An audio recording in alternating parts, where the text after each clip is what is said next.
Good morning class. In today's session, that is for class 10th, we'll start with a new topic, that is digital documentation.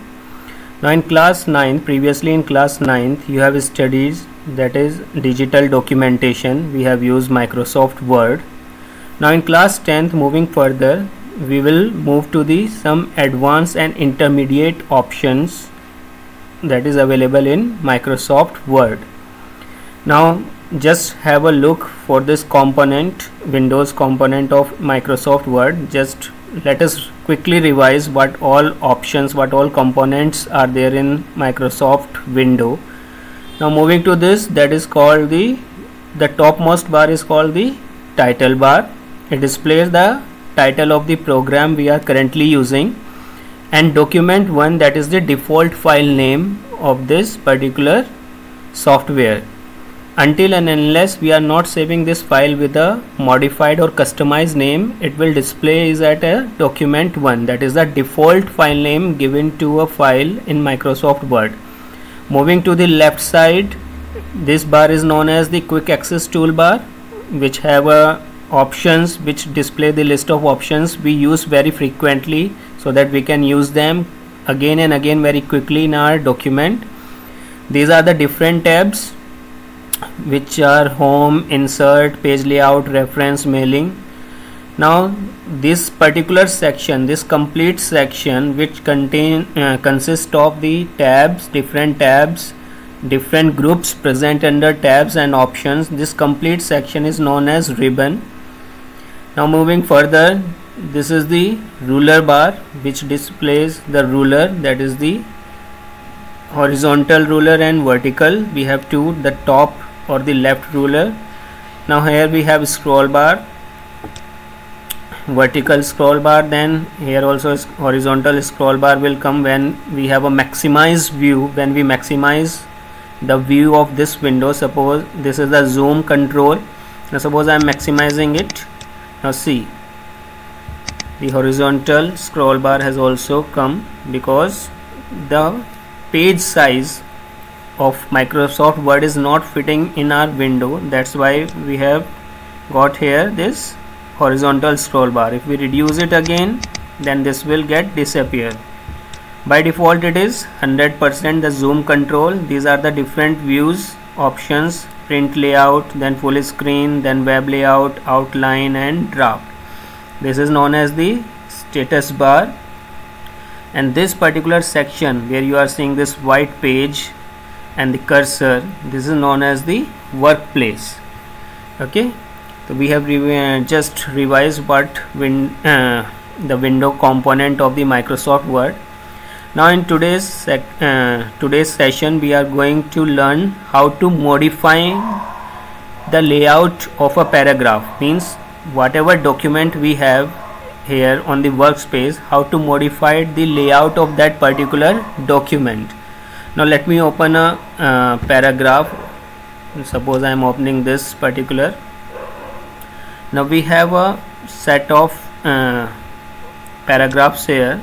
Now we want to modify the layout. Layout means we can change the appearance of the page. We can only change the appearance of the page, not the text part. We are not changing anything with the text, but we are changing the appearance of the page. So how to modify the layout of a paragraph? For this, just select the page layout tab, click on the page layout tab, and it displays the different options. Now we will discuss all the options one by one. Now the first one is margin. Margin means that the gap, the margin from the top or from the left, from the right, from the bottom of the page. Now here you can see that our text part is displaying, leaving a gap from the edge of the page. Now this particular space, this white space, the blank space from the top till the text is known as the margin. So it is in our hand what margin we want to give to our page. Now suppose I am selecting this margin option. Now there are some inbuilt option. Inbuilt means which comes by default. Now suppose I am selecting this narrow, so it will reduce the margin. Now see, only this much margin is left. Again I am selecting moderate, so it will again increase or decrease the margin as per we are selecting. Wide, and this is the normal. By default the margins are 1.5 inches from every side. Means if we are not customizing the margin, Microsoft Word by default gives a margin of 1.5 inches from all the four sides. Now if we click here, see, now it is displaying in centimeter, but if we convert it into inches, it is 1.5 inches. From top it is 2.54 centimeter, from left 2.54, bottom 2.54, right 2.54. Now if we want to give margin as per your own convenience, so you can go to the custom margin option. Now there is a margin. Suppose we want that we don't want to give we want 1 centimeter from the top, from bottom 1.5, from left 1.2, and from bottom right 1.2, and then click on OK. Now the same one or more margin will be the outside of the printable of page. So we can fix, means if we are giving less margin, then it will go on the outside of the page, and then OK. Now this is we have done, that is we have customized the margin as per own choice. Okay, so this is how you can modify the margin part in your document. Now moving to the next option, that is page orientation. We have two types of orientation. One is the portrait, that is we are presently viewing. Another is landscape. So when we select this landscape, the page will turn, it means it becomes wider in the width and smaller in height. And if we select the portrait, it means the page will be larger in height but narrow in width. That is called portrait. So we can choose accordingly what orientation we want, either portrait or landscape. Now generally by default it is portrait. If you are not selecting any of the orientation for your documentation, by default the MS Word gives you a portrait orientation. Now size means what size of paper you want to use. There are different size, letter, then A4 is the most popular page size. By default it is A4 only. And if you want to have, means you are working on A3 size paper, A5, so you can select from here paper size, letter, A4 or custom size, means you can give customized size of your page.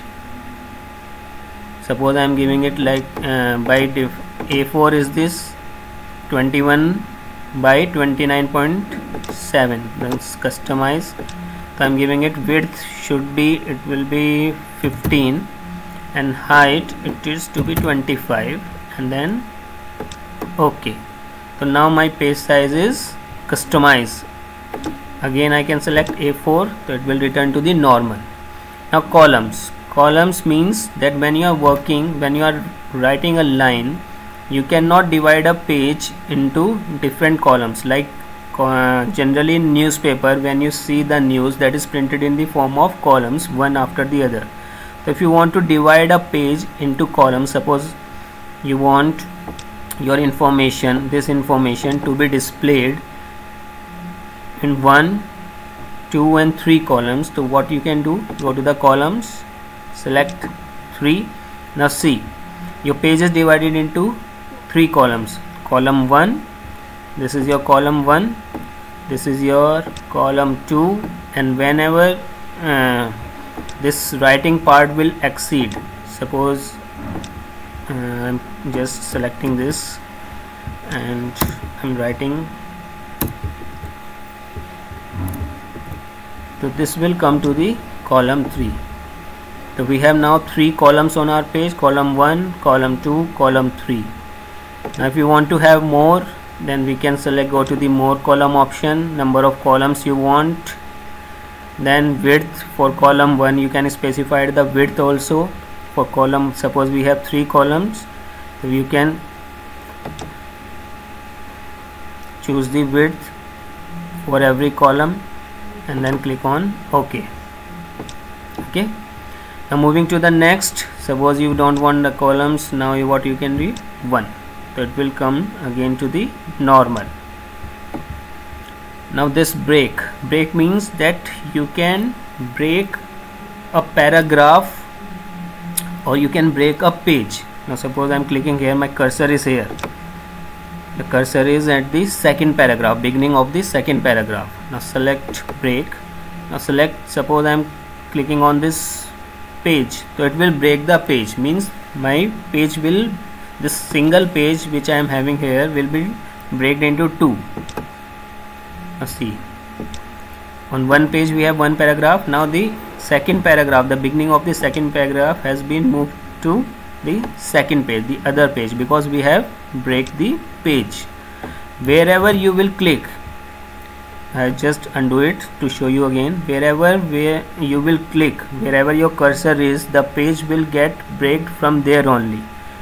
Suppose my cursor is now here, first, second, third, on the beginning of the fourth paragraph, I am selecting the page break option. The page will get break from there only, where the cursor is. And just undo it. Now break section break means that again the section which we have selected will come on the another page. The page break option is used to break a single page into 2. Got it? So these are the only, suppose you want to break even page, suppose in your document you have up to 10 pages, 1 2 3 4 and up to 10, and you want to insert a section break on the even pages, so you can select this option. And if you want to have a section break on odd page, you can select this option, odd page. Clear? So I am just undoing it. Now line number, these are not necessary.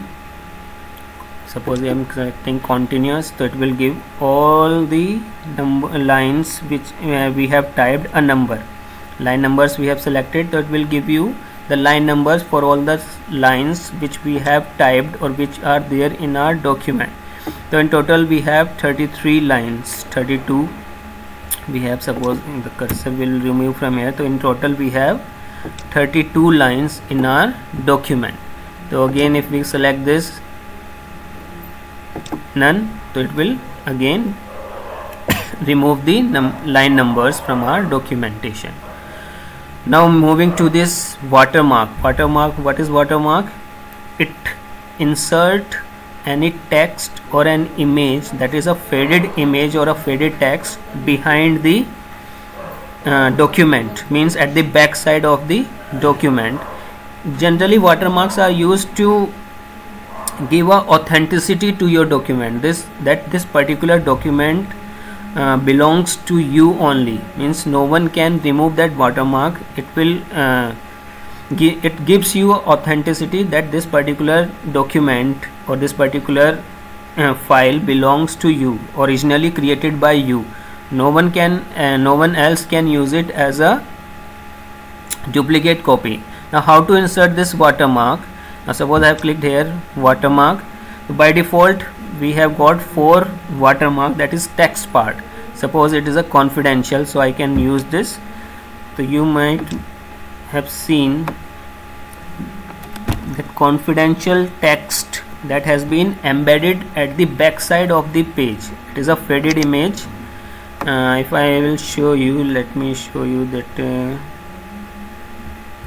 in the print option, print preview. Now see here, confidential, it is written here. Means whenever you will take a print or you send this document to another, this written part, confidential written part, will go as a watermark, the embedded or faded image.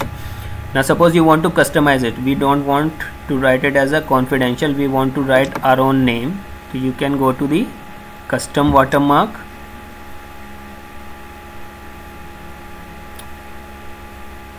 text watermark, English is the language, text.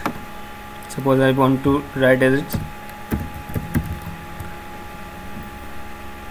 Font color, don't select the font color and click on OK. Now the watermark has been changed from the confidential to Goenka.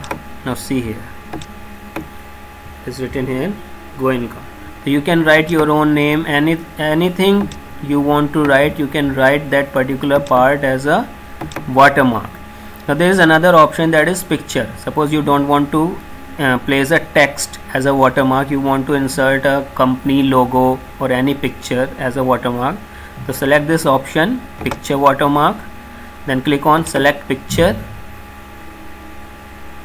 It will open a dialog box, open dialog box, then select the file. Suppose this is the watermark I want to insert in my document, and then click on insert and OK.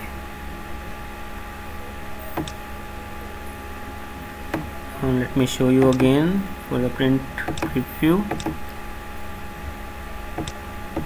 Now see here, GD Goenka logo has been embedded in our document as a watermark. Might be it is not visible to you.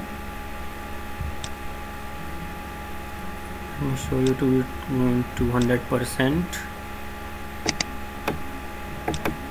See, I think now it is visible to you, this GD Goenka logo which has been embedded into the document as a watermark.